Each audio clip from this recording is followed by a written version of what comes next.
ការដែលមនុស្សយើងមានបញ្ហាតទៅនឹងការលើកខ្លាញ់នៅក្នុងរាងកាយហ្នឹងគឺជារឿងមួយដែលបងប្អូនត្រូវយកចិត្តទុកដាក់មិនគួរមើលរំលងនោះទេពាក់ព័ន្ធជាមួយនឹងរាងកាយរបស់មនុស្សយើងតែកាលណាយើងមានចំណុចលើសត្រង់ផ្នែកណាមួយគឺវាជាសញ្ញាដែលនាំឲ្យបងប្អូននឹងមានជំងឺឬក៏មានបញ្ហាសុខភាពនៅថ្ងៃខាងមុខថ្ងៃនេះបងប្អូននឹងមកដឹងពីសារហេតុចំនួន4ចំណុចដែលវាពាក់ព័ន្ធដែលធ្វើឲ្យរាងកាយរបស់មនុស្សយើងនឹងលើសពាក់ព័ន្ធជាមួយនឹងខ្លាញ់ហើយបងប្អូនដឹងហើយតែកាលណារាងកាយយើងប្រឈមជាមួយនឹងបញ្ហាលើសខ្លាញ់វានាំឲ្យបងប្អូនមានបញ្ហាសម្ពាធឈាមមានបញ្ហាបេះដូងឬក៏មានបញ្ហាជំងឺទូទៅច្រើនមែនទែន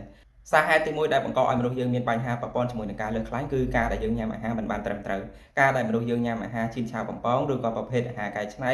អាហារដែលប្រើស្ករច្រើនឬក៏ប្រភេទនំដែលប្រើស្ករច្រើនឬមួយក៏រាងកាយរបស់មនុស្សយើងគឺបងប្អូនញ៉ាំចំណីអាហារលើសចំណុះដែលរាងកាយយើងយកទៅប្រើអត់អស់ក៏ជាហេតុទីមួយដែលបង្កឲ្យបងប្អូនមានបញ្ហាលើសខ្លាញ់ដូចគ្នាสาเหตุទី2គឺការដែលបងប្អូនទាំងអស់គ្នាអត់សូវមានការធ្វើលំហាត់ប្រាណការដែលយើងអត់បានធ្វើសកម្មភាពឬក៏ការហាត់ប្រាណអង្គុយនៅយូរមួយកន្លែងគេងយូររាងកាយរបស់បងប្អូនអត់បានសូវដុតនៅធម្មពលហ្នឹងក៏ធ្វើឲ្យបងប្អូនមានបញ្ហាលើសគីឡូ ឬក៏បង្កឲ្យបងប្អូនចាប់ផ្ដើមមានបញ្ហាខ្លាញ់នៅក្នុងរាងកាយដូចគ្នាហើយសារហេតុទី3គឺពាក់ព័ន្ធទៅលើការគេងការដែលបងប្អូនគេងយប់ជ្រៅគេងមិនបានគ្រប់គ្រាន់ក៏ជាហេតុមួយដែលបង្កឲ្យបងប្អូនចាប់ផ្ដើមមានបញ្ហាលើសខ្លាញ់ដូចគ្នា